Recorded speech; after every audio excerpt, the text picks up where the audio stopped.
বৃদ্ধা ওঠেন। রাত্রিবেলা মারছি তো তাই এত সার পেরে জানছি। ওঠেন ওঠেন, আমি সোনা। ওঠেন ওঠেন, তো দেখেন একটা সার পেরে বন্ধ করেন, দেখেন চোখ খোলেন খোলেন, দেখেন মুরগির রান আর একটা আলু ভাজা আমার বাবার জন্য সকালের খাবার। কারণ কি, আমার বাবাটা কালকে রাতে না খাইয়ে ঘুমাইছে, আমি খাবার খাই নাই, বকা দিয়ে সরাই রাখলাম। এখন আমার বাবাটা বিরাস করবে। এই যে আমার বাবাটার পেশ দিয়ে বিরাস করে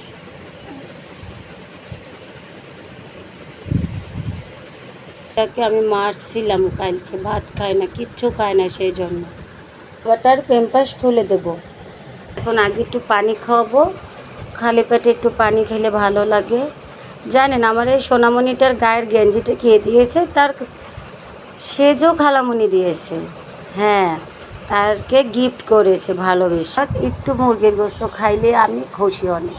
একটু মুরগি খান, নেন। বিসমিল্লাহ। আল্লাহ, আম্মু কালকে মারছি, আর মারবো না। তুমি খাবার খাইলে তো আমি মারতাম না। দেখেন সারা রাত না খাই রয়েছে, এখন বেলা বাজে 10:30।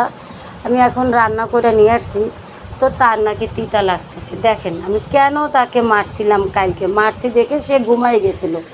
এখন মনে মনে ভাবলাম সকালবেলা উঠে একটু মুরগি খা, খুশি হবে, নিয়ে একটু মুরগি দিই। দুধ জাতীয় কোনো খাবারই দিই নাই, খাইছে তারপরে রান্না করছি। ঝাল দিনে তুমি খাও, নাও। দেখেন সেজন্য এত কষ্ট করে রান্না করলাম, আয়োজন করলাম, সে এখন ফিটার নিয়ে পড়ে আসে। তো মুখে দাও বাবা, দাও।